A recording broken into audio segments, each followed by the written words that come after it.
Peru's first martyrs could be these two Polish missionaries. They were killed by gunfire on August 9, 1991.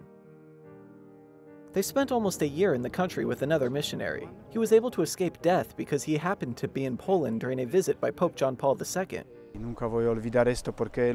I'll never forget this because he knew Peru very well. He visited Ayacucho years before. I think he was the only person at the time in Poland with whom I could share the details with, right? Then, with pain in his heart, he strongly told me, "Go, go." And he said, "We have the first martyrs of Peru." The three Franciscan monks were sent to one of the poorest and most violent parts of Peru, an area that was crucial for drug traffickers, known as the Shining Path.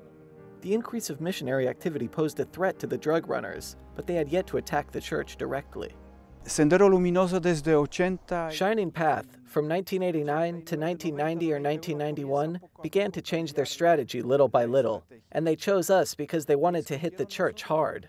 The village where they were, Pariacoto, was far from the capital of the area, Chimbote.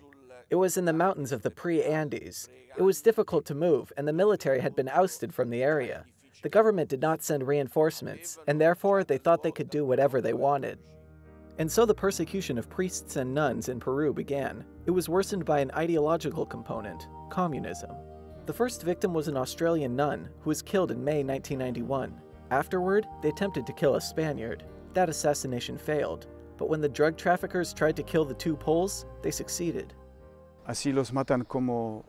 So they killed them like the communists in China do. Kneeling with their hands tied behind their backs, each was shot twice in the neck, along with the mayor of Pariacoto. On the body of one of the two priests, they found a piece of cardboard where they had written, "This is how the lackeys of imperialism die." The killing of the missionaries went largely unnoticed between the tide of murders and disappearances that people had become accustomed to hearing about in Peru. The possible beatification of these two martyrs is also similar to that of Archbishop Oscar Romero in El Salvador. In all three cases, the victims kept a heroic attitude during a violent period. They were firm in their faith and remained with their people.